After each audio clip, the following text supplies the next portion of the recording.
No, your eyes are not deceiving you. This is the Ducati DesertX, and not to be confused in any way with the Desert Sled, because originally when Ducati pondered the idea of this bike and it was revealed at EICMA a couple of years ago, it was indeed a tarted up desert sled. I was lucky enough to ride one of those at the press launch, and it was pretty capable. They beefed up the suspension, they beefed up where the swing arm sits in the back of the engine mount. They made a really pretty decent bike that you could take off-roading, and of course it's won races, it won the Mint, and the Desert Sled was a good bike.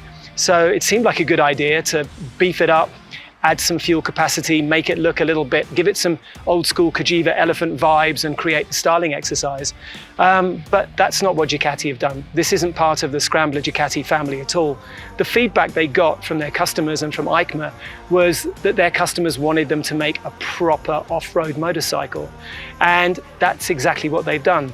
So I'm here in Colorado, in Snowmass in Aspen. And why is that? Well, one word really, mountain. They've got a massive, great mountain here.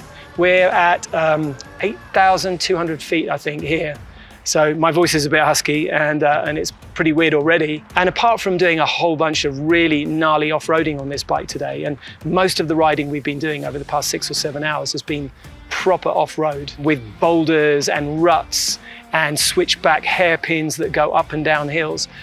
We also scaled 3,000 feet of mountain and went up to 11,500 feet this afternoon in about 15 minutes. Now, anyone who knows me will know that I'm a pretty crap off-road rider. I had a little bit of a practice a couple of weeks ago with the guys from Bark, and we hired CRF 230s and rode them in Gorman because I was a little bit worried I was going to come out with some real pros who know exactly what they're doing, because I do not.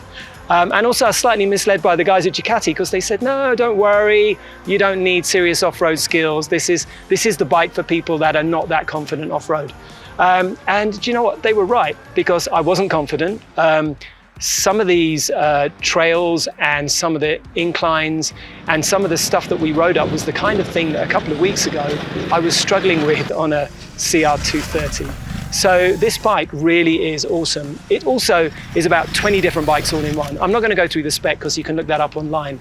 But this bike has sport mode, urban mode, it has a wet riding mode, as well as all the different versions between the kind of the rally setting of this bike, which is the full-on everything off, 100 plus brake horsepower, right the way down to kind of 75 managed horsepower when it's in the enduro mode.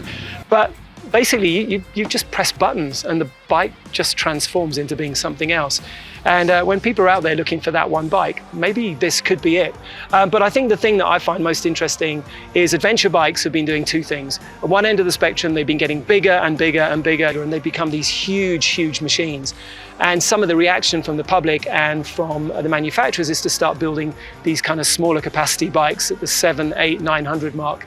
And what Ducati have come and done is they've just sat a little bit above that. They've spec'd it up. It is a more expensive bike, but it's got a lot more going on. It's much higher spec. I'm going to let you read all of that online because I'm going to remember everything wrong. But it has serious suspension travel, proper ground clearance. It really, really works.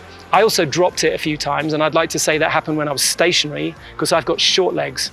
And one time I put the side stand in a hole, and another time I stopped and just couldn't get a foot down because I was on a camber. It's also pretty indestructible. So is it awesome? Yes, it is. Do I want one? Yes, I do. Should you want one? Well, I would say go and test ride one. And it's a pretty incredible bike. And let's see what happens with it over the next few months. And I'm sure the experts out there who I was with today, who are much better dirt bike riders than me, will give it equally glowing reviews.